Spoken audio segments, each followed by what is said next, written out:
Welcome to learners valley class 10th। हमने अपने पिछले लेसन में एक्सरसाइज 18.1 को कंप्लीट किया था।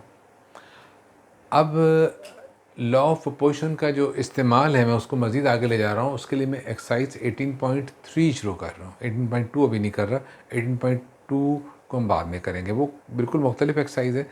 मुझे नहीं मालूम ये किताब के अंदर इस तरतीब को क्यों रखा गया है, लेकिन मैं लॉ ऑफ प्रोपोर्शन पर ही बेस्ड जो एक्सरसाइज है 18.3 वो कर रहा हूँ। उसके बाद में इंशाल्लाह ताला हम 18.2 करेंगे।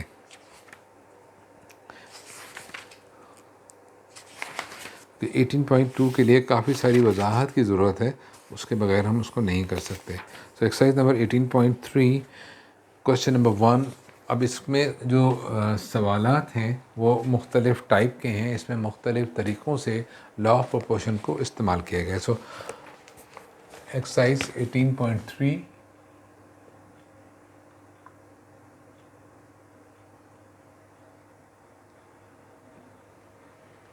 And question number 1। पहले क्वेश्चन को पढ़ते हैं तो हमें पता चलेगा कि इस सवाल की रिक्वायरमेंट क्या है।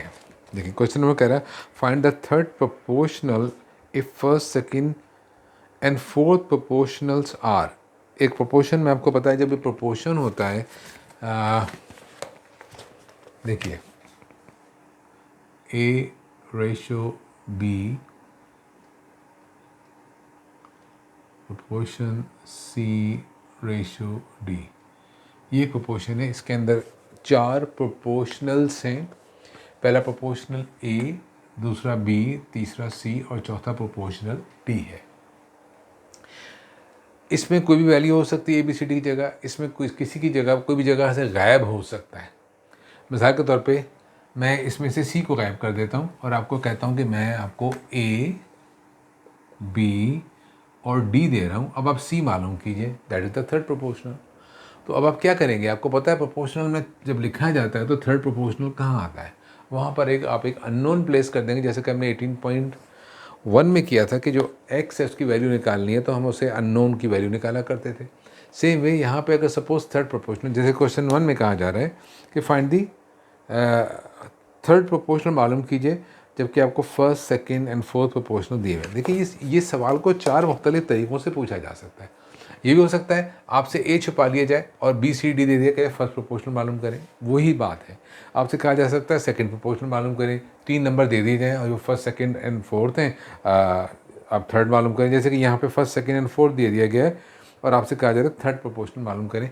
तो इस प्रोपोर्शनल में 4 प्रोपोर्शनल हैं, इनमें से कोई भी प्रोपोर्शनल आपसे छुपाया जा सकता है और कहा जा सकता है कि आप लॉ ऑफ प्रोपोर्शन को इस्तेमाल कीजिए और उसको मालूम कर लीजिए। मालूम करने का तरीका वही होगा, सिंपल सा, कि जो प्रोपोर्शनल मिसिंग है उसकी जगह हम एक्स प्लेस कर देंगे। देखिए पहला पार्ट इसका, इसमें आपको 3 नंबर्स दिए गए। अब ये 3 नंबर क्या हैं, ये 3 नंबर किसको रिप्रेजेंट कर रहे हैं? तो ये नंबर खुद से कुछ नहीं बताएंगे, ये हमें अपने समझ से करना पड़ेगा। 6 है, 18 है, एन 54 है। क्वेश्चन क्या कह रहा है, आपको जो प्रोपोर्शन दिए गए, find the third proportional if first, second and fourth. आपको जो प्रोपोर्शन दिए गए हैं वो फर्स्ट दिया गया है एंड सेकंड दिया गया है एंड फोर्थ दिया गया है। ये वाले प्रोपोर्शनल्स आपको गिवन है। इसी तरतीब को देख लीजिएगा, क्योंकि तरतीब की बड़ी अहमियत है। हम अपनी मर्जी से इन्हें आगे पीछे नहीं कर सकते।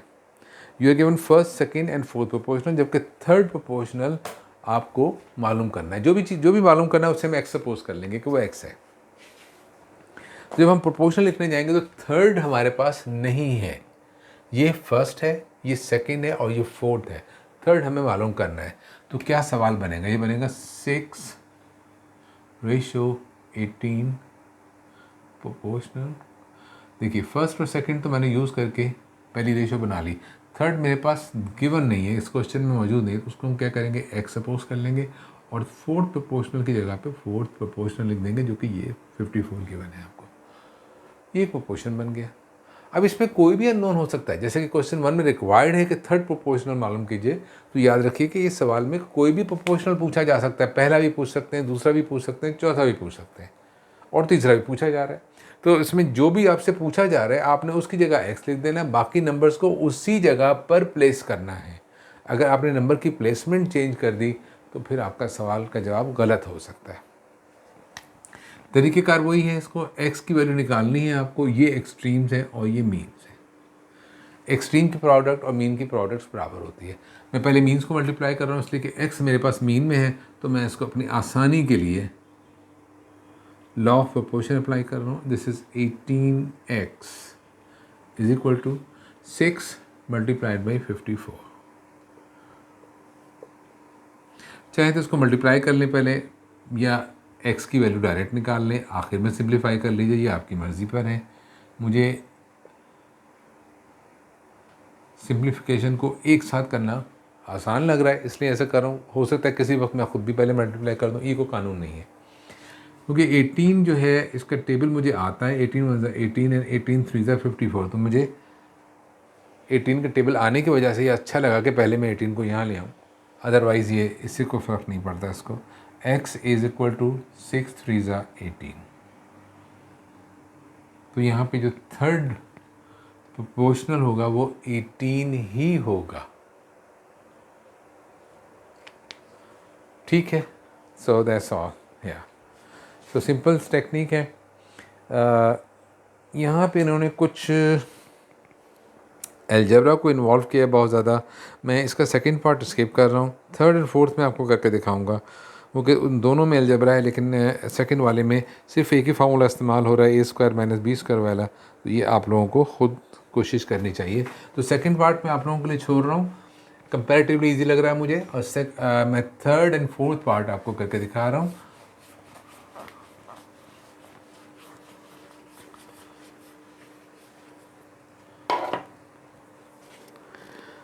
This is the third part. It says x plus y whole square. ये फर्स्ट प्रोपोर्शन है, प्रोपोर्शनल है, मैं डायरेक्ट उसे प्रोपोर्शन की फॉर्म में ही लेके जा रहा हूँ। एंड देन सेकंड प्रोपोर्शनल आपको गिवन है x³ प्लस y³। ये फिर प्रोपोर्शनल का निशान आ गया। फर्स्ट और सेकंड प्रोपोर्शनल मैंने लिख दिए। थर्ड प्रोपोर्शनल हमें मालूम नहीं है, हमें मालूम करना है, इस पे मैं बाद में आता हूँ, लेकिन इससे पहले मैं फोर्थ प्रोपोर्शनल यहाँ लिख दे रहा हूँ। और मैं थर्ड प्रोपोर्शनल जो हमें मालूम नहीं उसकी जगह मैंने खाली छोड़ दी है, उसकी कोई वजह है जिसकी वजह से मैंने उसकी जगह फिल वक्त खाली छोड़ दी है। तो ये आपको गिवन है first, second and fourth proportional. Third आपको मालूम करना है। मैंने इससे पिछले सवाल में बताया था कि जहाँ जो चीज़ मालूम नहीं उसकी जगह x लिख दीजिए, लेकिन हम यहाँ x नहीं लिख सकते क्योंकि x ऑलरेडी इनमें गिवन है। अगर मैं उसको x लिख दूंगा तो वो इनके साथ मिक्सअप हो जाएगा, सिंप्लीफाई हो जाएगा, गुम हो जाएगा। मुझे कोई ऐसी चीज़ लेनी है जो इनमें से मुख्तलिफ हो, ताकि उसे मैं आसानी के साथ ढूंढ के अलग कर सकूं। तो उसे क्या लिया जाए? उसे मैं z ले सकता हूँ, कुछ भी ले सकता हूँ, लेकिन मैं आसानी के लिए इसको कैपिटल A या A ले रहा हूँ, ताकि A बिल्कुल अलग है और मुझे A की वैल्यू निकालनी है। तो वो x के साथ कहीं मिक्सअप नहीं होगा, कैलकुलेट नहीं होगा, कहीं पे उसकी वैल्यू को फ़र्क नहीं डालेगा x की। नाउ अब आपके पास क्या है? ये एक्सट्रीम्स हैं और ये मीन्स हैं। ए की वैल्यू मालूम करनी है, लिहाजा मैं ए को पहले इंटरटेन कर रहा हूँ। a times x³ plus y³ is equal to, this is x plus y whole square times x plus y. ये सारा फार्मूलों का, अलजेब्रा के फार्मूलों का सवाल है। अब इसमें कुछ भी नहीं बचा मज़ीद करने को, सिर्फ सिवाय अलजेब्रा के फार्मूलों के। अब आप क्या कर सकते हैं इसका? मैं इसको इक्वेशन के सेट पर लेके जा रहा हूँ ताकि एक मेरा पूरा एक्सप्रेशन हो और मैं फिर देख सकूँ कि इसका मैं क्या बिगाड़ सकता हूँ, इसकी शक्ल में मैं क्या तब्दीली ला सकता हूँ। ये x प्लस वाई का होल स्क्वायर है और ये भी x प्लस वाई है, तो दोनों की पावर्स ऐड हो गई, x plus y whole cube बन गया। और ये है x³ प्लस y³। देखिए, अब फार्मूले की तरफ जाएंगे तो क्या हम इसको फर्दर सिंप्लीफाई कर पाएंगे? I don't know. इसका एक फॉर्मूला मैंने आप लोगों को बताया था उसको देखते हैं, उससे शायद कोई बेहतर शक्ल हमारे पास निकल आए। फॉर्मूला क्या था? a cube plus b cube, ये किसके बराबर होता है? a plus b times a square minus a b plus b square. ये एक चीज़ मुझे नज़र आ रही है यहाँ पे। इसको अगर सिंप्लीफाई करके देखा जाए तो शायद कुछ ये सिंप्लीफाई हो जाए। तो ये क्या बनेगा? ये चीज़ जो है इसमें x प्लस वाई अलग था, इसको खैर साथ भी लिख दें तो कोई हर्ज नहीं है। हमें मालूम है कि ये x प्लस वाई के 3 फैक्टर्स हैं, जबकि इसको मैं x को इस फॉर्मूले से x cube plus Y cube को अगर स्प्लिट करूँ तो ये बनेगा x plus Y X square minus x Y plus Y square. क्या सिंप्लीफाई हो सकता है कि सिर्फ ये x प्लस वाई एक काटूंगा तो यहाँ पे से पावर एक माइनस वन हो जाएंगे। इसके अंदर और कोई, अब इसके बाद में होल स्क्वायर बनेगा। अगर मैं इसको स्प्लिट कर भी लूँगा x square plus 2xy plus Y square लिखूँगा तो इससे कोई सिंप्लीफिकेशन नहीं हो सकेगी। अब फर्दर सिंप्लीफिकेशन पॉसिबल नहीं है।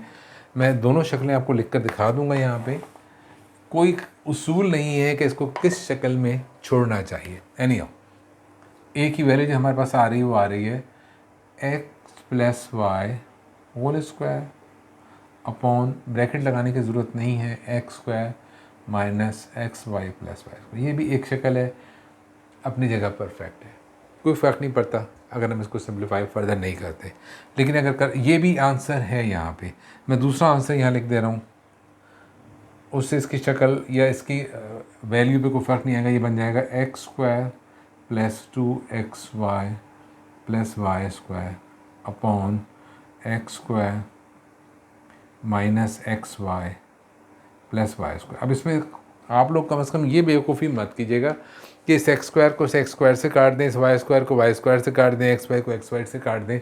ये ऐसा नहीं हो सकता, ये हमारा टॉपिक नहीं है। लेकिन याद रखें कि टर्म्स हैं, ये टर्म्स हैं, ये फैक्टर्स नहीं है। हमने यहाँ कैंसिलेशन करते हैं, जैसे मैंने यहाँ कैंसिलेशन की है, एक्स प्लस वाई को एक एक्स प्लस वाई से काट दिया, क्योंकि ये फैक्टर्स हैं, ये मल्टीप्लाई हो रहे हैं।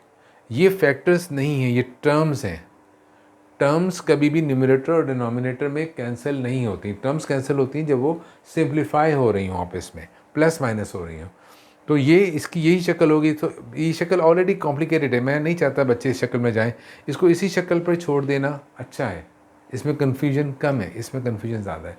लेकिन दोनों सेम चीज़ें, कोई फ़र्क नहीं है। Okay, let's see the last part है। ये भी फार्मूलों से ही भरपूर सवाल है। लेट्स सी कि ये क्या बनता है इसका, ये हमें किस तरह से तंग करता है।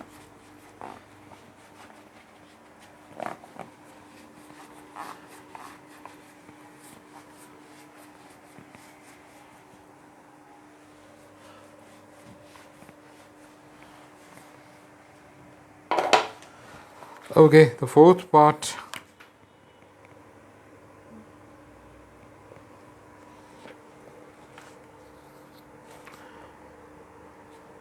it says a cube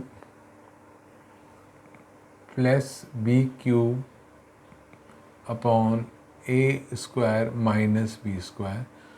फॉर्मूले नज़र आने शुरू हो गए। मैं डायरेक्ट सवाल को प्रोपोर्शन की फॉर्म में लेके जा रहा हूँ। इस रेशो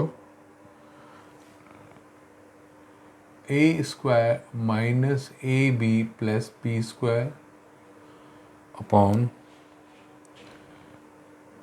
ए minus b proportion. Third proportion हमें गिवन नहीं है, उसकी जगह हम कुछ ना कुछ लिखेंगे। अभी मैं देखता हूँ उसमें यहाँ पे क्या लिखना मुनासिब रहेगा। तो यहाँ पर है ए प्लस बी, मैं इसे ब्रैकेट में बंद कर रहा हूँ। उसका भी रीज़न बड़ा ऑब्वियस है, क्योंकि उसमें एक से ज़्यादा टर्म है और रेशो का निशान दो के दरमियान आ रहा है। इस पर नहीं लगा रहा ब्रैकेट, इसलिए कि ये फ्रैक्शन है। अब यहाँ पे ए और बी जो है ऑलरेडी इस्तेमाल हो रहे हैं, तो मैं चाहूँ तो यहाँ बेहतर होगा कि मैं यहाँ एक्स ही लिख देता हूँ। थर्ड प्रोपोर्शनल की जगह पे। सो अब क्या बनेगा? Extreme proportions and mean proportion. देखिए मैं मीन प्रोपोर्शनल्स को पहले लिख रहा हूँ क्योंकि उसमें x आ रहा है ताकि मैं x को अलहदा कर सकूँ। a square minus a b plus b square upon a minus b is equal to, now extreme proportionals are a cube plus b cube upon a square minus b square multiplied by a plus b. इस side पे तो कोई formula नहीं लगता, यहाँ पे दोनों चीज़ें एक्सपेंड हो सकती हैं फार्मूले से जो मैंने थोड़ी देर पहले डिस्कस किए थे, a cube plus b cube का फार्मूला और a square minus b square का फार्मूला। इससे बहुत सारी चीज़ें हमारी आसान हो जाएंगी। तो पहले मैं एक्सपेंशन कर रहा हूँ, मैं बता चुका हूँ इसका कोई उसूल नहीं है कि पहले सिंप्लीफाई करना है एक इक्वेशन के एक साइड पे उसको गैदर कर देना है, इसमें कोई पाबंदी नहीं होती, ये आपकी मर्ज़ी पर होता है। तो मैं पहले फार्मूला अप्लाई कर रहा हूँ। a cube plus b cube का जो फार्मूला है वो है a plus b times a square minus a b plus b square, और a square minus b square ही बन जाएगा a plus b a minus b times a plus B.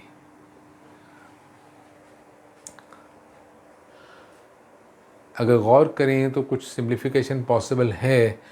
मैं अभी भी सिंप्लीफाई नहीं कर रहा, इसको न्यूमरेटर के साथ मल्टीप्लाई करके इन दोनों वैल्यूज़ को इक्वेशन के इस साइड पे ला रहा हूँ। ये डिवाइड हो रही है, यहाँ आके मल्टीप्लाई हो जाएगी, और ये मल्टीप्लाई हो रही है, यहाँ आके डिवाइड हो जाएगी।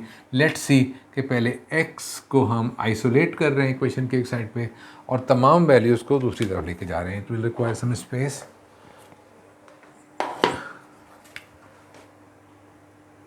x इज इक्वल टू, देखिए यहाँ पे जो चीज़ें मौजूद हैं पहले मैं उसको एज इट इज़ लिख रहा हूँ। ये फैक्टर्स हैं, ये मल्टीप्लाई हो रहे हैं, a square minus a b plus b square, ये न्यूमरेटर आ गया। यहाँ पे a प्लस बी ऑलरेडी था, ये भी इसके साथ मल्टीप्लाई हो रहा है, न्यूमरेटर से मल्टीप्लाई होगा, ये भी आ गया। उसके बाद में ये a माइनस बी यहाँ डिनोमिनेटर में, ये भी ऊपर जाएगा, ये भी मल्टीप्लाई हो जाएगा a माइनस बी। नाउ अब ये है a प्लस बी और a माइनस बी यहाँ मौजूद है डिनोमिनेटर में, और यहाँ जो चीज़ मल्टीप्लाई हो रही है न्यूमरेटर है, ये इक्वेशन के इस तरफ जाएगा तो ये डिनोमिनेटर में चला जाएगा, a square minus a b plus b square. ये कुछ मैंने कैंसिलेशन नहीं किए, सिर्फ प्लेसमेंट किए, x को आइसोलेट कर दिया left hand side of equation पे और तमाम वैल्यूज़ को इक्वेशन के राइट हैंड साइड पे कर दिया। नाउ क्या शक्ल नज़र आ रही है देखिएगा, जहाँ जहाँ छुरी चल सकती चला देनी चाहिए। ये a प्लस बी से कैंसिल हो गया, ये a square minus a b पूरा फैक्टर है, ये ब्रैकेट में बंद है, ये पूरे का पूरा ब्रैकेट कैंसिल जब भी होगा पूरा ब्रैकेट कैंसिल होगा, और ये a माइनस बी इस a माइनस बी से कैंसिल हो गया। देखिए ज़रा, डिनोमिनेटर सारे का सारा ख़त्म हो गया, न्यूमरेटर में से भी 3 ब्रैकेट निकल के सिर्फ एक ही ब्रैकेट बचा है, वो क्या है a प्लस बी। हम कह सकते हैं x is equal to a plus b. यहाँ ब्रैकेट लगाना ज़रूरी नहीं है क्योंकि कोई a प्लस बी किसी के साथ कोई मल्टीप्लाई डिवाइड नहीं हो रहा है, लिहाजा इससे कोई फ़र्क नहीं पड़ेगा। सो that was the fourth part. हमने कहा था हम इसके 3 पार्ट्स आपको करके दिखाएंगे। सो ये एक इस्तेमाल है लॉ ऑफ प्रोपोर्शन का कि अगर किसी प्रोपोर्शन के जो 4 प्रोपोर्शनल्स हैं उनमें से कोई एक प्रोपोर्शनल छुपा दिया जाए आपसे, लेकिन आपको बता दिया जाए कि कौन सा प्रोपोर्शनल इसमें से मिसिंग है, तो आप बाकी नंबर्स को, बाकी वैल्यूज़ को, बाकी प्रोपोर्शनल्स को उनकी जगह पे लिखेंगे और जो मिसिंग है उसकी जगह कोई अननोन वैल्यू डालकर हम उसकी वैल्यू निकालेंगे प्रोपोर्शनल की। So that was not very difficult, we have done this thing before in the previous exercise. अब हम इसके मज़ीद इस्तेमाल देखेंगे इंशाल्लाह अपने नेक्स्ट लेसन में कि प्रोपोर्शनल के लॉ को कैसे इस्तेमाल किया जाता है। Thank you very much.